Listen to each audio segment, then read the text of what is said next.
안녕하세요. 아들과 두 주먹 불끈 쥐고 살고 있는 여자입니다.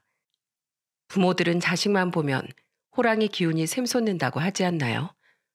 모든 부모 마음이 저와 비슷하겠지만 정말 아들이 밥 먹는 것만 봐도 배가 부릅니다. 이제 제 인생에 유일하게 기댈 수 있는 건 아들뿐이라 그런지 정말 눈에 넣어도 아프지 않을 것 같아요. 다들 눈치채셨겠지만 저는 부모님의 도움을 받으면서 아들을 키우고 있어요. 불행한 결혼 끝에 남은 건 금쪽 같은 아들뿐이더라고요. 제가 이렇게 사연까지 쓰게 만든 제 결혼 생활에 대해 오늘은 다 털어놓으려고 합니다. 저는 고향인 충북 제천에서 태어나고 자랐어요. 아버지 같은 경우엔 작은 철물점을 엄마와 같이 운영하고 계셨죠. 원래 엄마는 다른 일을 하셨는데 허리를 다치시면서 아버지와 같이 운영하게 된 겁니다. 저는 오빠와 여동생이 있었는데 오빠는 어릴 때 많이 아팠어요. 그래서 부모님이 늘 아픈 오빠를 걱정하며 마음 졸이며 사셨습니다. 긴 투병 끝에 완치 판정을 받았을 때도 오빠 병이 재발할까봐 부모님이 신경을 많이 쓰셨어요. 항상 오빠한테만 용돈도 많이 주는 부모님을 보면서 괜히 속상했습니다. 늘 오빠는 용돈을 3만 원씩 주고 저와 여동생은 10,000원이 전부였어요. 그래서 전 엄마한테 투덜거리면서 말한 적도 있었습니다. 엄마, 나랑 동생도 용돈 좀 올려줘. 왜 맨날 오빠만 많이 줘? 너희는 아직 애들이잖아. 그냥 받아. 엄마는 늘 오빠가 1순위 같았어요. 심지어 옷 같은 것도 항상 오빠는 매년 새 옷을 사다 주셨습니다. 저는 용돈도 오빠가 더 받고 옷도 오빠만 새 옷을 입는 게 너무 화가 났어요. 그래서 엄마한테 떼를 쓰면서 말했습니다. 엄만 오빠만 자식이야? 왜 오빠만 용돈 많이 주고 옷도 사주는데 친구들이 나보고 맨날 똑같은 옷 입고 다닌다고 놀린단 말이야. 오빠는 아팠잖아. 네가 이해 좀 해줘. 엄마가 나중에 사줄게. 싫어. 대체 언제 사줄 건데? 맨날 사준다고 말만 하고 안 사주잖아. 왜 이렇게 엄마 말을 안 들어? 너 오늘 엄마한테 혼날래? 저는 작은 잘못만 해도 혼을 내는 엄마도 너무 미웠어요. 너무 차별받는 기분이 들어서 원망스럽기도 했습니다. 어렸을 때부터 아픈 장남이 안타까워서 오빠만 편애하는 부모님의 사랑을 오빠가 독차지하면서 컸습니다. 그런데 오빠는 성인이 된 뒤로 부모님께 큰 실망을 안겨주기 시작했습니다. 그때 오빠가 서울에 전셋집을 구한다면서 부모님께 3천만 원을 받아간 거예요. 그리고 한 달 뒤 엄마와 같이 오빠가 알려준 집 주소로 찾아갔어요. 그런데 문 앞에서 초인종을 눌렀더니 생판 모르는 사람이 나오는 겁니다. 엄마는 깜짝 놀라서 바로 오빠한테 전화를 걸었어요. 선호야, 너 지금 어디야? 나 지금 집이요. 왜요? 집이라고? 엄마가 와보니까 다른 사람이 살던데 너 대체 어디 있는 거야? 집에 오셨다고요? 연락도 안 하시고 오시면 어떡해요? 대체 뭐 때문에 그러는 거야? 그게 사실 집 안 구했어요. 뭐야? 아니, 왜 집을 안 구해? 그럼 너 그 돈 다 어떻게 했어? 어디다 쓴 거야? 바른 대로 말 안 해? 몰라요. 그때 엄마가 화를 내면서 물으니까 그 뒤로 오빠는 잠수를 타버렸어요. 정말 온 가족이 다 깜짝 놀랄 수밖에 없었어요. 그 후로 한 2년 동안 오빠랑 연락이 안 됐습니다. 부모님이 오빠한테 줬던 그 돈은 정말 피 같은 돈이었어요. 작은 철물점 운영하면서 부모님이 아껴서 모은 돈이었는데 오빠가 유흥비로 다 쓴 겁니다. 그때 아버진 자책하면서 원망하는 목소리로 엄마에게 말씀하셨습니다. 불쌍해서 오냐 오냐 키웠더니 그놈이 부모 무서운 걸 몰라서 그래. 또 병에 걸려서 고통 속에 살까봐 애지중지 키워놨더니만 아주 도둑놈을 키웠어. 이미 엎질러진 물인데 너무 자책하지 말자. 이제 와서 어쩌겠어. 결국 오빠의 방황은 부모님의 자책으로 이어졌습니다. 그리고 오빠의 소식이 들려온 건 더 충격적인 사건이었어요. 오빠가 사기와 폭행 사건에 연루되어서 돈을 물어주게 생긴 거예요. 그때 부모님은 진짜 있는 돈 없는 돈 다 끌어다가 돈을 물어주셨어요. 정말 부모님은 근심을 내려놓을 날이 없을 정도였습니다. 그 후 오빠가 29살 정도에 폭행으로 오빠가 또 구속될 위기에 처한 거예요. 그때 아버지는 참다 못해 단호하게 오빠한테 말씀하셨어요. 넌 이제 한 번만 더 사고 치면 내 자식이 아니야. 알겠어? 네가 또 사람을 피해주거나 사회적으로 무리 일으키면 그때 내가 널 정말 호적에서 팔 거야. 알겠어? 언제까지 이렇게 살 거야? 아버지 죄송해요. 다신 안 그럴게요. 정말 마지막이라면서 아버진 오빠를 도와주셨어요. 하지만 오빠는 또 사고를 쳤고 아버진 정말로 오빠하고 연을 끊어버렸습니다. 단호한 아빠를 찾아와 오빠가 잘못했다고 사정했지만 아빠는 끝까지 문전박대하셨어요. 그때부터 이제 집에서 돈을 안 해주니까 오빠는 혼자서 먹고 살아야 했습니다. 그래서 오빠가 시작한 건 배달 일이었어요. 처음엔 부모님도 얼마나 버틸까 하면서 의심의 눈초리로 보셨습니다. 그런데 의외로 오빠가 꽤 오래 배달 일을 하더라고요. 하지만 이제야 정신 차리고 살아보겠다는 오빠의 인생에 비극이 찾아온 겁니다. 바로 32살이 되는 해 오빠는 교통사고로 차에 치여 몇 미터 밀려가다 그 자리에서 그만 세상을 떠나고 말았습니다. 날벼락 같은 오빠의 비극에 아버진 오열하셨습니다. 오빠의 빈소가 울리도록 아빠는 땅을 치며 우는 목소리로 말씀하셨어요. 내가 하루라도 빨리 품어줬어야 했는데, 정말 손이라도 한 번 더 잡아줬어야 했는데, 우리 선호가 아빠를 얼마나 원망했을까. 혼자서 그 차가운 길에서 얼마나 우리 선호가 아팠을까. 아빠가 널 혼자 둬서 미안하다. 죽어서도 아빠 용서하지 마라. 아버진 정말 땅을 치면서 오열하셨고 엄마는 그냥 실신해버리셨어요.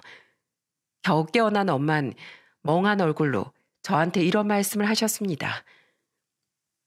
네 오빠가 배달하면서 엄마한테 매달 30만 원씩 꼬박꼬박 보냈었어. 정말? 그런데 왜 그동안 집에 들어오라는 말을 안 했어? 처음에 몇 번 보내다가 말겠지 싶었어. 그런데 선호가 꾸준히 보내더라고.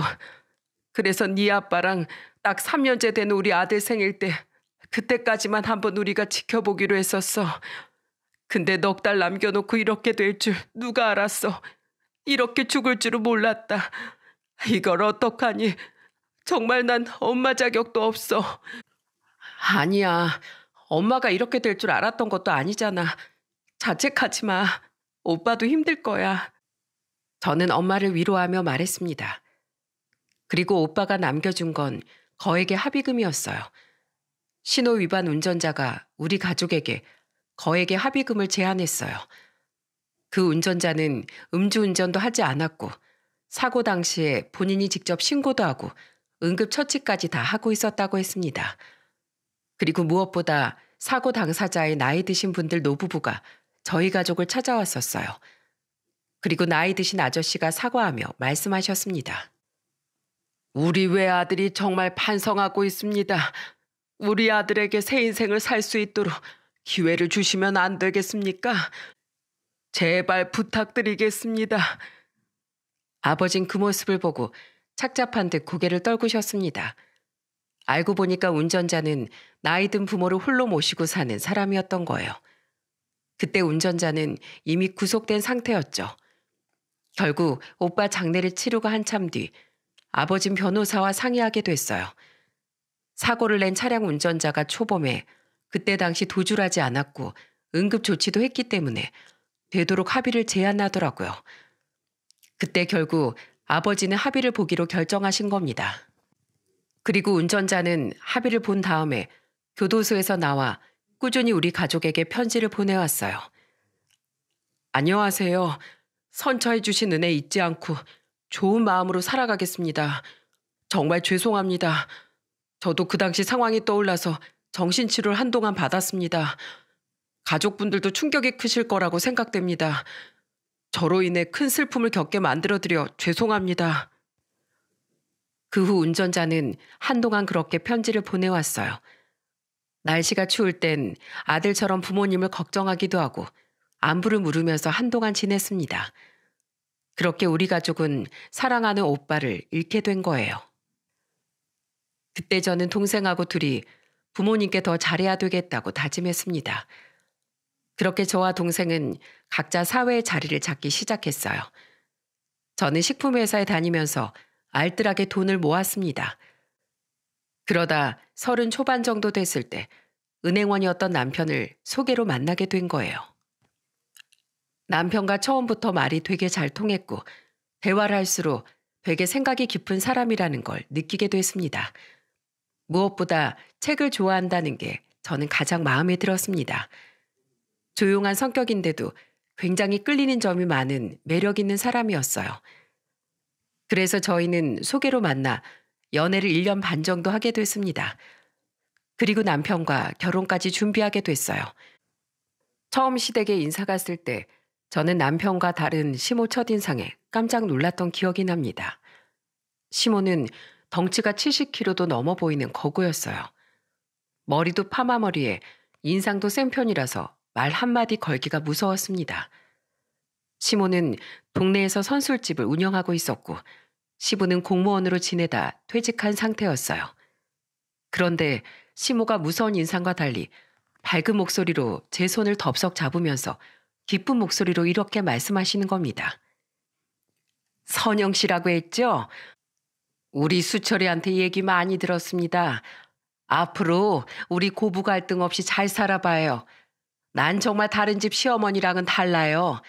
며느리 괴롭히는 시어머니 아니니까 아무 걱정 말아요. 네, 어머님 감사합니다. 앞으로 잘 부탁드려요. 그래요. 목소리도 곱고 얼굴도 예쁘고 아주 우리 집 며느리감으로 딱이네. 생각보다 시모가 절 반겨주니까 저는 모든 게 의아했어요. 그런데 정말로 결혼하고 시모가 제대로 돌변한 겁니다. 저한테 했던 말이 입에 바른 소리라는 걸 결혼하고 얼마 안 된 뒤에 다 알 수 있었습니다. 저는 신혼집도 남편과 둘만의 힘으로 했었어요. 양가 부모님께 손 벌리지 않고 오로지 둘이 모은 돈과 대출을 조금 받아 15평짜리 작은 아파트를 구해서 살림을 시작했습니다. 그리고 제가 남편과 결혼한 뒤에 신우가 아이를 낳았다는 연락을 받게 됐어요. 남편의 여동생이 먼저 결혼해서 이미 결혼 생활 중이었거든요. 그때 시모가 저한테 전화해서 이런 말씀을 하셨습니다. 며느라, 너 소식 들었지? 네 신우 애 낳았다는데 너도 가봐야지. 그럼요. 너무 축하드려요. 그래, 이렇게 좋은 날 우리도 가봐야지. 혹시 오늘 시간 되니? 제가 퇴근을 6시 정도 해요. 그럼 7시쯤에 만나면 되겠네. 이따 보자. 저는 시모와 7시에 만나기로 약속했어요. 저는 남편이 차를 집에 두고 가서 남편 차를 끌고 갈 생각이었습니다. 그날은 남편도 야근이었고 시부도 미리 잡혀있던 모임이 있어서 저와 시모만 가게 됐어요. 그래서 목요일 밤이라 시모와 차를 타고 가려고 다시 한번 시모한테 전화를 걸었습니다. 어머님, 남편이 차 두고 갔는데 차 타고 가실래요? 차로 편하게 가시는 게 더 좋을 것 같아요. 아유, 지금 퇴근 시간이라서 차 막히는데 인천까지 차 타고 어느 세월에 가. 지하철이 제일 빠르고 편해. 그러니까 역에서 만나. 시모의 말에 저는 차를 두고 지하철을 타기로 했어요. 그래서 도봉역에서 시모를 만나 같이 지하철을 탔습니다. 그런데 시모하고 지하철을 타면서 시모의 본 모습을 보고 저는 뒤로 자빠질 뻔했어요. 그때 시모 나이가 67살쯤 됐을 때였습니다. 아무래도 퇴근 시간대라 지하철에도 사람이 많을 때였어요. 그런데 갑자기 시모가 지하철에 타자마자 제 손을 잡더니 사람들을 뚫고 노약자석 앞으로 가는 거예요. 그때 노약자석에 젊은 남녀가 앉아 있더라고요. 그리고 갑자기 시모가 그 커플을 뚫어져라 쳐다보기 시작했습니다. 그러자 커플도 따가운 시모의 시선을 의식한 것 같았어요. 그 순간 시모가 여자를 보며 이런 말씀을 하셨습니다. 저기요. 그 자리가 지금 무슨 자리인 줄 알아요? 여기 노약자석인데요. 그걸 잘 알면서 거길 앉아 있어요? 나 같은 노약자들이 일어서 있는데 젊은 사람이 노약자석에 앉아도 돼요? 제가 좀 몸이 안 좋아서요. 됐고, 나도 몸 안 좋아요. 지금 계속 일어서 있었더니 다리 아프니까 어서 비켜요. 이 자리가 나이 든 사람만 앉으라는 법 있어요? 저도 지금 진짜 몸이 안 좋다고요. 아, 나오라면 나올 것이지. 젊은 것들이 왜 이렇게 말이 많어? 어디서 어른한테 말대꾸야. 갑자기 소리를 지르는 시모 때문에 사람들이 전부 우리 쪽을 쳐다봤어요. 저는 시모를 잡아당기면서 말했습니다. 어머님, 저희 그냥 다른 곳 찾아봐요. 아, 넌 조용히 있어. 제가 시모를 말려봤지만 시모는 도통 말을 듣지 않았어요. 그때 앉아있던 젊은 남자가 시모를 보고 하나 목소리로 말했습니다. 이 아줌마가 지금 미쳤나? 내 여자친구가 지금 아프다잖아요. 진짜 병원 갔다 와서 주사 맞고 왔다니까요? 몸 안 좋은 환자들도 앉을 수 있는 자리인데 왜 그러세요? 나이 든 게 대수예요? 그 말을 들은 시모가 어떻게 행동한 줄 아시나요? 지금 어디다가 침을 팍팍 뱉으면서 소리를 지르고 있어? 좋은 말로 할 때 나오라고 했지? 이렇게 소리치더니 갑자기 그 젊은 남자의 머리채를 잡아버리는 겁니다. 정말로 순식간에 벌어진 일이라서 말릴 틈도 없었어요. 어머님은 손으로는 남자 머리채를 잡고 입으로는 쉬지 않고 남자한테 화를 내면서 소리를 치셨습니다. 야, 이놈아, 내가 누군지 알아? 감히 네가 나한테 소리 질러? 저는 그 순간 얼마나 창피했는지 몰라요. 정말 시모를 말리면서 다급하게 말했습니다. 어머님, 이러다가 큰일 나요. 이것 좀 놓고 얘기하세요. 이건 놔. 이런 놈 확실하게 법이 무서운 걸 지금 한번 보여줘야 돼. 시모는 어디서 그런 힘이 나오는 건지 끝까지 남자 머리채를 잡고 놓치지 않았어요. 젊은 남자는 시모한테 그냥 당하고만 있었습니다. 충분히 같이 주먹질이라도 할 수 있었는데 그냥 마음대로 해봐라 그런 식으로 있는 거예요. 그리고 옆에 있는 여자가 경찰에 신고하고 있더라고요. 경찰이죠? 다음 수유역에서 내리는데요. 빨리 좀 와주세요. 지금 지하철 안에서 폭행 사건이 일어났어요. 여자가 신고하는데도 시모는 아랑곳하지 않았습니다. 그리고 정말 수유역쯤에 도착했을 때 경찰이 대기하고 있었어요. 그리고 시모와 커플이 내리자마자 경찰은 시모를 딱 잡았습니다. 그러자 시모가 억울한 목소리로 말했어요. 왜 날 잡아갑니까? 저 남자가 먼저 예의 없이 굴었다니까요. 그러자 젊은 여자가 시모를 보며 말했어요. 아주머니가 저희한테 먼저 시비 걸었잖아요. 저도 환자라고 말했는데 자리 비키지 않는다고 소리 지르셨잖아요. 그리고 제 남자친구 머리 뜯긴 거 보이시죠? 이거 절대 그냥 안 넘어갑니다. 경찰분들 이거 사건 처리하겠습니다. 강력하게 좀 처리 좀 해주세요. 결국 시모는 범 무서운 줄 모르고 소리치다가 경찰서까지 갔습니다. 그날 저는 신우 애기 보러 가다 말고 시모랑 같이 경찰서까지 동행했었어요. 범 무서운 줄 모르고 젊은 사람들한테 소리 지르더니 결국 시모가 법의 처벌을 받게 생긴 겁니다. 그러자 시모가 바로 태세 전환하더니 젊은 커플한테 사과하며 말씀하셨어요. 젊은이들, 아까 내가 미안했어. 아까 기분도 안 좋고 나도 몸이 안 좋아서 말이 세게 나왔어. 내가 이렇게 반성하고 있으니까 한 번만 용서해주면 안 될까? 이렇게 부탁할게. 아까는 잡아먹으려고 소리 지르더니 경찰서에 오니까 납작 엎드려서 살가운 목소리로 사과를 하는 겁니다. 결국 시모가 하도 사정해서 합의금 100만 원에 합의를 보게 됐어요. 그런데 시모가 경찰서를 나오면서 갑자기 비아냥거리는 목소리로 이런 말씀을 하시는 겁니다. 에이, 재수없어. 하여튼 우리나라 법이 개떡 같다니까. 젊은 놈들이 말을 안 들어서 참교육 좀 해줬더니만 왜 나한테 난리야? 이래서 나라가 개판인 거야. 진짜 그날 시모의 세 가지 모습을 본 것 같았어요. 대체 어떤 게 진짜인지 알 수 없을 정도였습니다. 그 후 시모가 이렇게 무식한 사람이라는 걸 진짜 처음 알게 됐어요. 그런데 시모의 막무가내 성격은 이게 끝이 아니었습니다. 한 3개월 정도 더 지났을 때 남편이 주말이라 시모 가게로 두부김치에 소주를 먹으러 가자고 했었어요. 그래서 오랜만에 남편과 같이 시모 가게로 갔습니다. 그때 시모는 평소처럼 저와 남편을 맞이해 주셨어요. 아이고, 우리 아들이랑 며느리 왔네. 뭐 해줄까? 뭐 먹으러 왔어? 그때 남편이 시모를 보며 말했습니다. 오랜만에 엄마 두부김치 먹으러 왔어요. 그래, 조금만 앉아있거라. 저와 남편은 자리를 잡고 앉아서 맥주와 같이 나온 음식을 먹으며 얘기를 나누고 있었어요. 그런데 잠시 뒤 시모 친구가 한 5명 정도 온 것 같았습니다.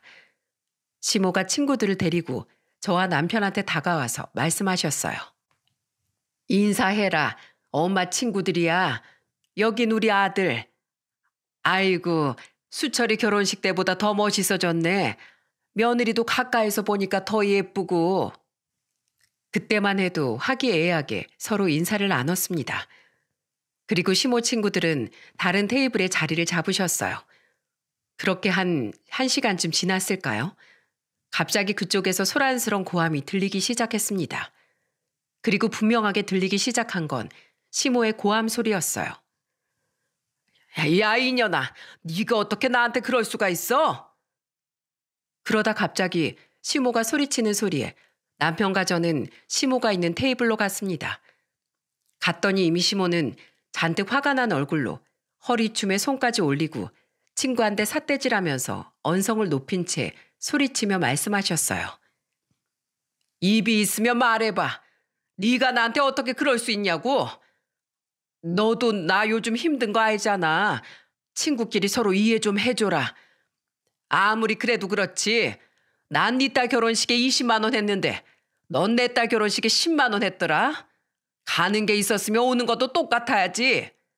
미안해. 근데 너 지금 우리 집 사정 알잖아. 빚도 많고 나이나이 길거리 나앉게 생겼어. 야, 너만 힘들어? 나도 힘들어.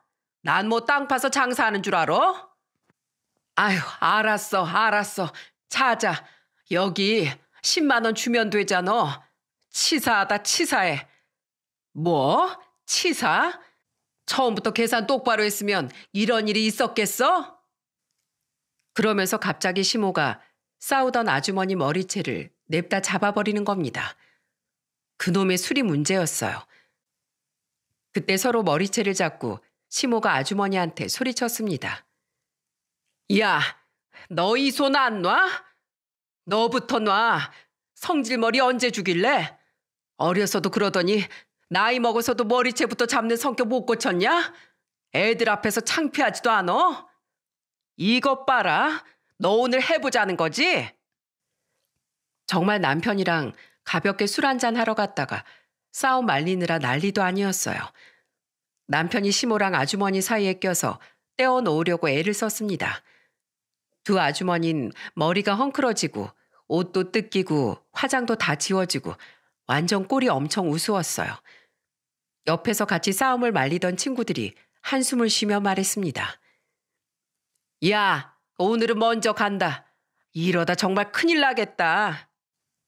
다들 질린 표정으로 가는데 그 모습을 보고 저도 진짜 어이가 없더라고요. 다들 떠나고 남편이 시모를 보고 말했습니다. 엄만 지금 며느리 앞에서 뭐 하는 거야? 손님이라도 봤으면 어쩔 뻔했어. 엄마 때문에 나 쪽팔려 죽겠어. 진짜 나 다신 이 가게 안 올 거니까 그렇게 알아. 너 같으면 축의금 난 20만 원 줬는데 걘 10만 원밖에 안 했으면 화가 나겠어? 안 나겠어? 미안하단 말도 안 하니까 내가 화를 낸 거지. 아까 미안하다고 계속 말하셨잖아. 내가 말하니까 그때서야 사과한 거잖아. 얼마나 날 우습게 보면 그러겠어. 정말 옆에서 듣고 있는 제가 다 질릴 정도였습니다. 매번 자기 말이 다 맞고 남의 말은 다 틀리다는 식으로 화를 내는지 지겨울 정도였죠. 그런데 이런 심호의 고집이 절정에 달했던 순간이 언제였는지 아시나요? 바로 대통령 선거 때였습니다. 예전에 있었던 대통령 선거 때 심호가 저한테 뜬금없는 질문을 하셨어요. 넌 좌파니 우파니 누구 뽑을 거야? 전 그런 거 없어요. 공약 보고 투표하려고요. 그런 게 없어? 그럼 내가 뽑는 사람 너도 뽑아. 투표는 각자 알아서 원하는 후보를 찍어야죠. 그때 남편도 놀라서 심호를 보며 말했습니다. 엄만 누구 뽑으시려고요? 우리랑 같을 수도 있잖아요. 나 땡땡땡 뽑을 거야. 에이, 난 반대인 사람 뽑을 건데. 뭐야? 걔가 다 대통령 당선되면 나라 경제가 다 망해. 그럼 너네가 책임질 거야? 다 경제 살리자고 뽑는 거야. 그러니까 너도 이 엄마 말 듣고 투표해. 시모는 정말 고집불통이었습니다. 그런데 이건 약과에 불과했어요. 대통령 선거가 끝났을 때 시모가 남편한테 전화를 한 겁니다. 아들, 엄마가 찍으라는 사람 찍었지? 그냥 내 소신껏 했어요. 왜 자꾸 그래요? 넌 왜 엄마 말을 안 들어? 다 잘 되라고 하는 소린데도 못 알아먹어? 됐어. 니들 부부 꼴 보기도 싫어. 그러더니 시모가 원하는 후보가 당선이 안 되니까 그때부터 괜히 화풀이를 하기 시작하는 겁니다. 제가 시댁에 가면 시모가 저를 보고 이렇게 말한 적도 있었어요. 너 때문에 내가 원하는 대통령이 당선 안 됐잖아. 저 하나 때문에 그렇다는 게 말이 된다고 생각하세요? 몰라. 하여튼 짜증나니까 나한테 연락하지 마. 다 필요 없어. 진짜 시모는 유치하게 밥도 저랑 같이 안 먹으려고 했어요. 제가 주방으로 가면 거실로 가버리고 제가 다시 거실로 가면 시모는 방으로 들어갔습니다. 오죽하면 시부가 저한테 궁금한 목소리로 물으셨어요. 왜 저렇게 또 심통이 났어? 하여튼 저놈의 고집 때문에 여러 사람 피곤하게 한다니까. 조용한 성격인 시부마저 혀를 찰 정도로 시모의 성격은 참 견디기 힘들었어요. 그래서 저도 시모랑 적당한 선을 유지하려고 노력했습니다. 그리고 내심 또 무슨 사건이 터질까봐 가까이 가는 것도 무서웠어요. 그래서 기본적인 며느리 역할만 하면서 지냈습니다. 차라리 거리를 두고 지내니까 좀 낫더라고요. 그런데 제 결혼 생활의 고비는 이게 끝이 아니었습니다. 결혼하고 3년 정도 지났을 때 저는 아들을 낳았어요. 아이를 키우려고 회사를 그만두고 아이를 돌보고 있었습니다. 그런데 그 무렵에 남편이 갑자기 투자를 하고 싶다면서 말했어요. 여보, 나도 부동산 투자 좀 해볼까? 부동산 투자? 우리가 무슨 돈이 있어서 그런 투자를 해? 당신 갭 투자라고 들어봤어? 그게 뭔데 그래? 만약에 집이 5억짜리면 전세로 4억 5천에 내놓는 거야. 그럼 한 5천만 원만 있으면 5억짜리 집을 우리가 갖는 거라니까? 이게 장점이 있고 단점이 있긴 한데 만약에 집값이 계속 올라가면 차액에 대해서 우리가 수익률을 볼 수 있긴 하지. 그런데 반대로 집값이 계속 떨어지면 오히려 역전세 때문에 훨씬 더 손해볼 수 있는 방식이야. 투자가 마음처럼 쉬운 게 아닌데 되겠어? 좀 위험해 보이는데? 지금이 딱 기회야. 당신도 일 쉬고 있는데 나라도 많이 벌어야지. 내 친구가 이렇게 부동산 투자해서 지금 떼돈 벌었다니까? 그러니까 우리 지금 모아둔 돈으로 한번 시작해보자. 저는 그때 남편이 하도 입만 열면 투자 얘기를 해서 결국 한번 해보라고 했어요. 그런데 남편이 투자할 시점이 부동산 시장이 한창 좋을 때라서 정말 많은 수익을 볼 수 있었습니다. 남편은 부동산 투자 수익을 보자 기쁜 목소리로 말했습니다. 여보, 봤지? 나 은행에서 일한 사람이야. 앞으로 이런 식이면 우리도 떼돈 벌 수 있어. 그래, 나도 당신 덕에 어디 돈방석 한번 앉아보자. 나만 믿어. 내가 우리 식구 돈방석에 앉혀줄 테니까. 남편은 그때 갭 투자로 쏠쏠한 수익을 봤습니다. 그리고 그 후 4년 동안 남편은 한 채를 더 갭 투자하고 있었습니다. 남편은 그때부터 점점 변하기 시작했어요.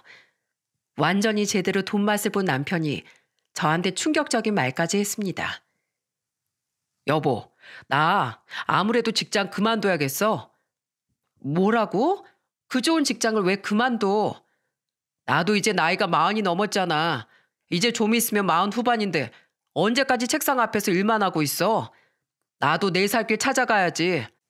그리고 아파트라든지 주택들 발품 팔면서 임장 다니는 게 훨씬 투자적으로 도움될 것 같아. 투자 쪽으로 전업 한번 해보면서 경매 같은 것도 좀 공부해보려고. 내가 건물을 싸게 매입해서 리모델링해서 팔 수 있더라고. 어때? 여보, 그러다가 나중에 집값 떨어지면 어쩌려고 그래. 절대 안 돼. 우리 아들 이제 4살이야. 투자 잘못되는 거 한순간인데 그냥 은행 다녀. 그동안 나 잘했잖아. 나만 믿으라니까? 당신 나 못 믿어? 믿어. 믿는데 그냥 은행에 있어. 알겠지? 내 부탁이야. 저는 남편한테 간절하게 부탁했지만 남편은 제 부탁에도 불구하고 은행을 그만둬 버린 거예요. 진짜 처음엔 기가 막혔습니다. 게다가 퇴직금에다가 그동안 투자로 얻은 수익까지 해서 경매로 집을 낙찰받기 시작했어요. 그때부터 남편은 완전히 다른 사람으로 변한 겁니다. 지방에 좋은 물건 나왔다면서 집을 나가면 한 2박 3일 동안 집에 안 들어오기도 했어요. 술 먹고 늦게 들어오는 건 더 이상 놀랄 일도 아닐 만큼 비일비재했고요. 참다 못해 새벽에 들어오는 남편한테 소리치면서 말했어요. 당신 지금 시간이 몇 시인 줄이나 알아? 지금 새벽 3시가 넘었어.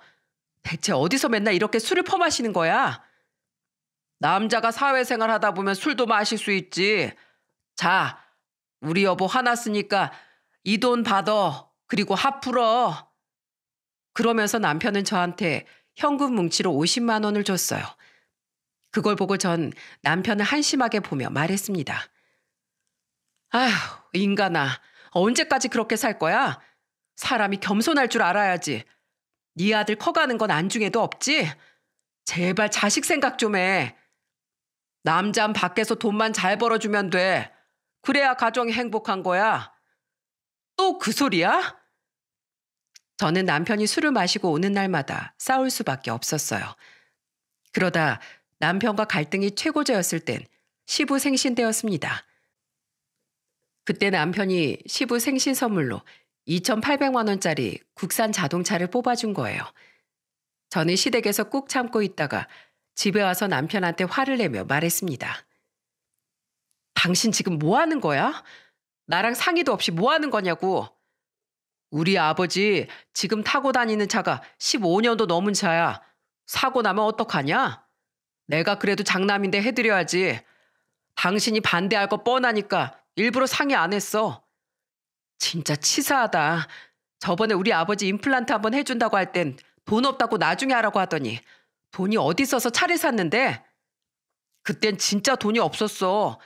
장인어른도 이제 해드리면 되지. 당신 한 번만 더 이런 식으로 해봐. 나 그땐 안 참아. 진짜 너무 화가 났어요. 그런데 남편이 시모한테 저랑 싸운 얘기를 한 거예요. 시모가 그때도 저한테 전화해서 화를 내며 소리쳤습니다. 너 진짜 너무하는 거 아니야? 네? 뭐가요? 우리 아들이 자기 아버지한테 차 좀 사줄 수 있지. 왜 네가 잔소리야? 네가 돈 벌어? 그런 건 저랑 상의도 없이 일을 저지르니까 그렇죠. 어머니도 아시잖아요. 그리고 저렇게 투자하다가 한 번에 훅 갈 수도 있는데 돈을 아껴야죠. 넌 사람이 왜 이렇게 야박하니? 네가 돈 벌어? 우리 아들이 힘들게 전국을 다니면서 임장해서 버는 돈인데 왜 네가 효도 못하게 눈치를 줘? 앞으로 우리 아들 무슨 일을 하든 신경 쓰지 말어. 한 번만 더 우리 아들한테 잔소리하면 내가 진짜 가만히 안 놔둘 줄 알아. 정말 남편도 힘든데 시모까지 너무 힘들었어요. 그런데 남편은 정말 한 집에 같이 살면서 본 척도 안 하고 이제 나의 남남처럼 인사조차 안 하는 겁니다. 심지어 저희 아들이 불러도 남편은 시끄럽다며 방으로 들어가 버렸어요. 그때 남편 놈은 시간만 생기면 유흥을 즐기고 친구들 모아서 골프 즐기고 혼자 여행까지 다니며 완전 총각처럼 지냈습니다. 저는 껍데기만 데리고 사는 것 같았어요. 너무 인생에 회의감이 들어 친한 친구를 만나 이런 상황을 털어놓으며 말했습니다. 그러자 그 친구는 저를 보고 놀란 목소리로 말했어요. 수철 씨 그렇게 안 봤는데 정말 많이 변했다. 이래서 남자들은 돈이 있으면 안 된다니까? 돈이 문제야, 돈이. 남자들 있지? 돈 있으면 자기들 다 잘난 줄 안다니까? 그리고 선영아, 네 남편 매일 2시, 3시에 들어오지? 그거 분명 유흥주점 갔을 거야. 거기서 밤새도록 놀다가 온 거라니까? 나 같으면 역겨워서 같이 못 살아. 네 아들 때문에라도 당장 갈라서야지. 나도 진짜 하루에도 수백 번 갈라서고 싶어. 이제 내가 점점 크니까 우리가 싸우는 것도 다 알고 사이가 안 좋은 것도 다 알아. 남편 집에 오면 애가 먼저 눈치 봐. 야, 네 아들 생각해서라도 네가 강해져야 된다. 알겠지? 저는 친구한테 털어놓고 답답한 마음을 털 수 있었어요. 그때 아들이 6살이라 아들 눈치도 빤할 때였습니다. 그래서 저는 아들을 위해서라도 이혼을 결심하게 됐어요. 정말 남편은 그때부터 아예 대놓고 집에 들어오지 않았거든요. 그리고 제가 이혼을 결심한 날 부모님께서도 저희 3남매를 이렇게 가슴 졸이면서 키우셨겠구나 싶더라고요. 갑자기 부모님이 보고 싶어져서 엄마한테 전화를 걸었어요.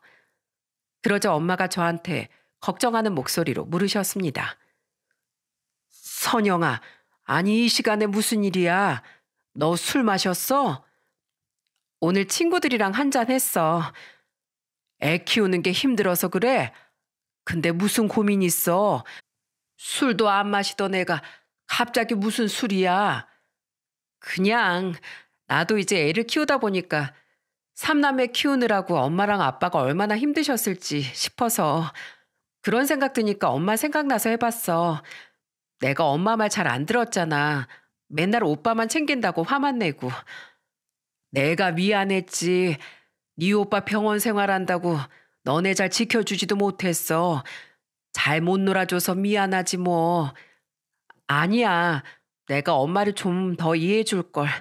그래도 난 엄마 딸이라 행복했어. 나도 우리 선영이가 있어서 좋았다.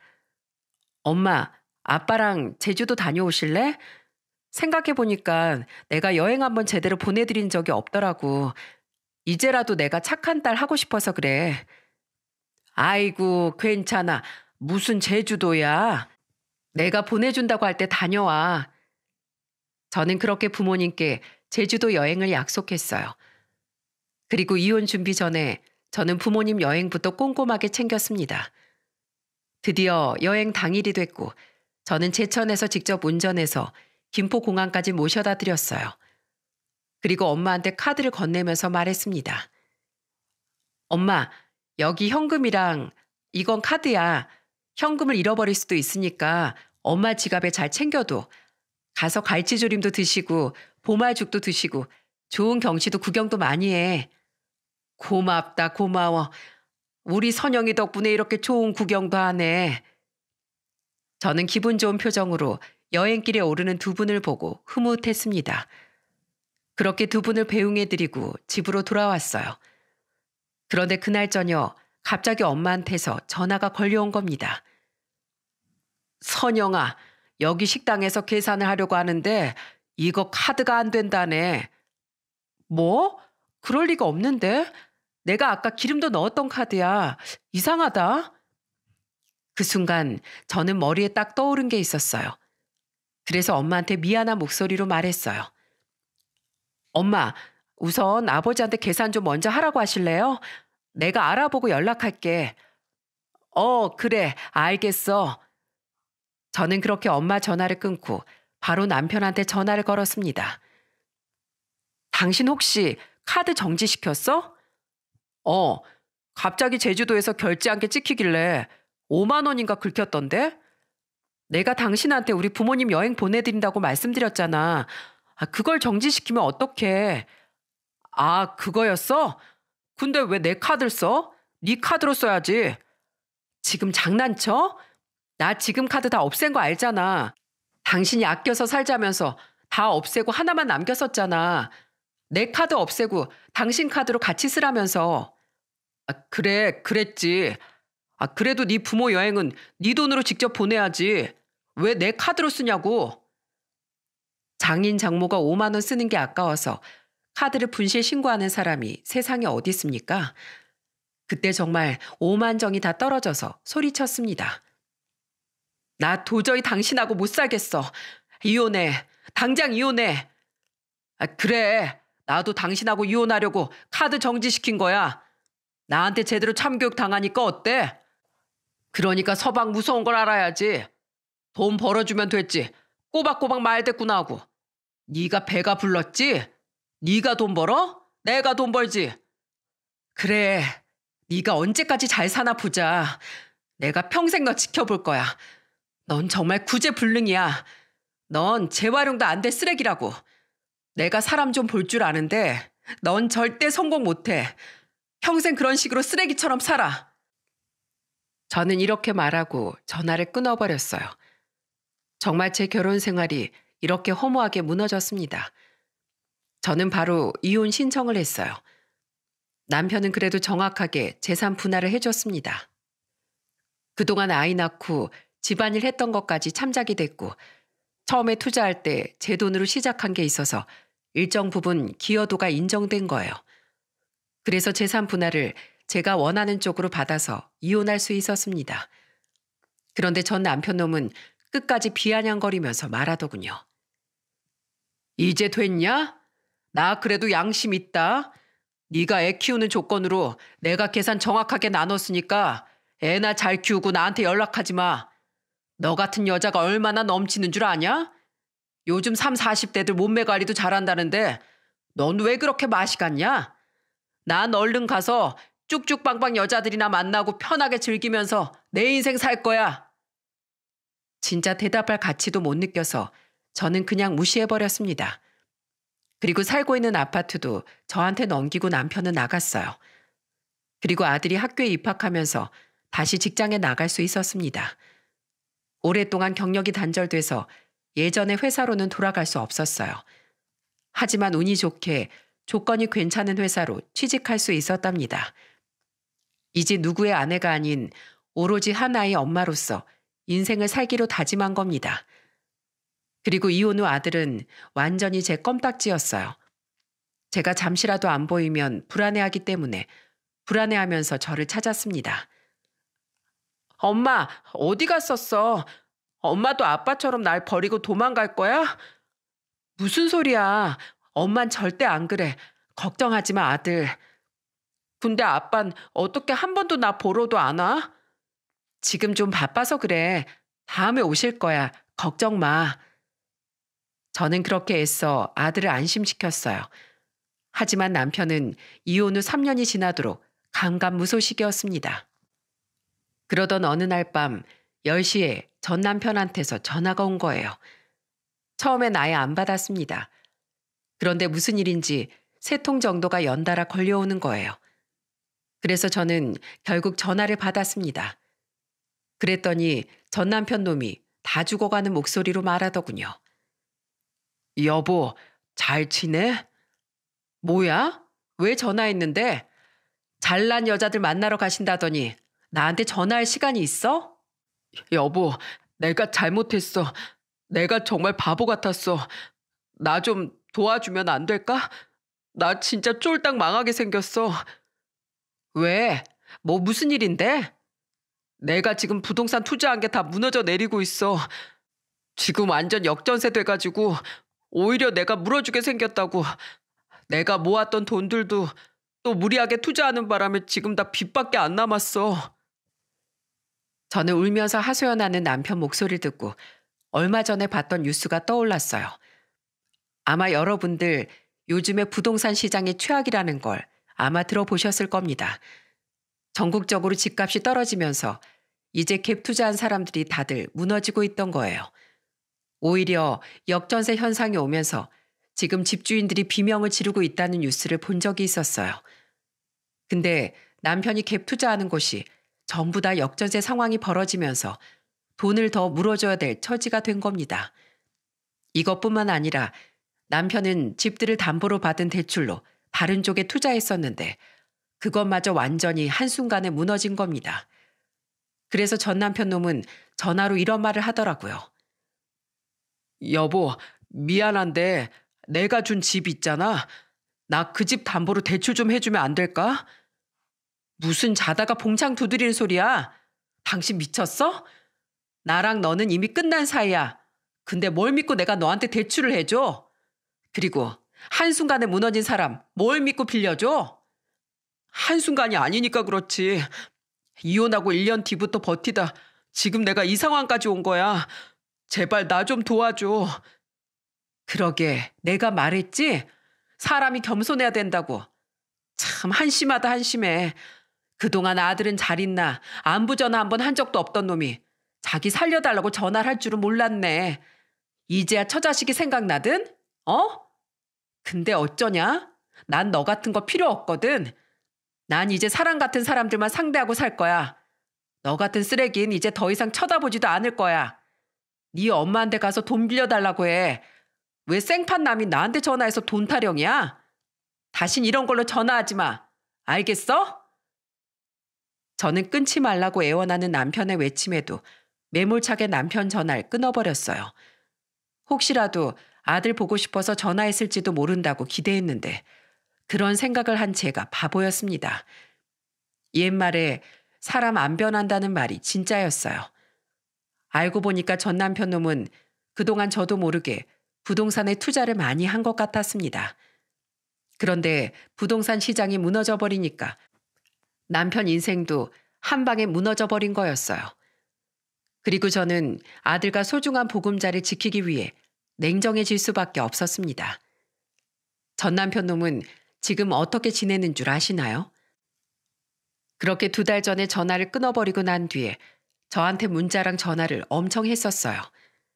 그동안은 애 아빠니까 면접 교섭권도 있으니까 따로 차단하진 않았죠. 하지만 이제는 전 남편 놈이 아빠다운 모습을 보여주지 않을 것 같아서 아예 차단해버렸습니다. 그런데 제가 차단해버리니까 전 남편은 술 취해서 집을 무작정 찾아온 거예요. 그리고 현관문을 두드리면서 문을 열라고 소리치는데 기겁하는 줄 알았습니다. 결국 저는 경찰에 전 남편을 신고했고 접근 금지 신청까지 했어요. 이렇게 자기 마음대로 행패를 부리는 걸 보니까 전 남편 놈은 저를 사람으로 생각하지 않는 것 같았습니다. 가정을 버리고 그동안 돈을 흥청망청 쓰더니 아주 나락으로 제대로 빠진 순간이었죠. 그 후 전 남편 놈이 나타날까 봐 저는 아들과 같이 태권도를 배우고 있습니다. 만약에 전 남편이 나타나 해코지라도 한다면 정말 앞차기로 응징할 생각이에요. 왜냐하면 요즘은 여자도 자기 스스로를 보호할 줄 아는 능력은 있어야 한다고 생각해요. 제가 이혼하게 됐을 때 부모님께서도 많이 속상해 하셨어요. 하지만 제가 아들과 잘 지내는 걸 보시더니 오히려 저를 응원해 주신답니다. 요즘 한국 사회가 돈이면 다 된다는 주의이지 않습니까? 하지만 세상에 돈으로 다 해결되는 건 아닌 것 같아요. 돈은 맛있는 음식을 살 수 있게 해주지만 사랑하는 가족이나 친구는 돈으로 살 수 없답니다. 그렇기 때문에 우리가 가장 중요하게 여겨야 하는 건 돈이 아니라 사람이라고 생각해요. 제가 이렇게 사연을 보내게 된 이유도 다 사람 때문입니다. 사람이라고 다 같은 사람은 아니잖아요. 돈에 미쳐있는 사람은 멀리하는 게 정신건강에 좋더라고요. 제가 가장 잘한 일이 이혼일 정도로 저는 요즘 아들과 아주 잘 지내고 있답니다. 여러분들도 항상 돈보다 사람이 먼저인 인생을 사시길 바랄게요. 결국 끝까지 따뜻한 온기로 곁을 지켜주는 건 가족이라는 걸 잊지 마세요. 제 사연 들어주셔서 감사합니다.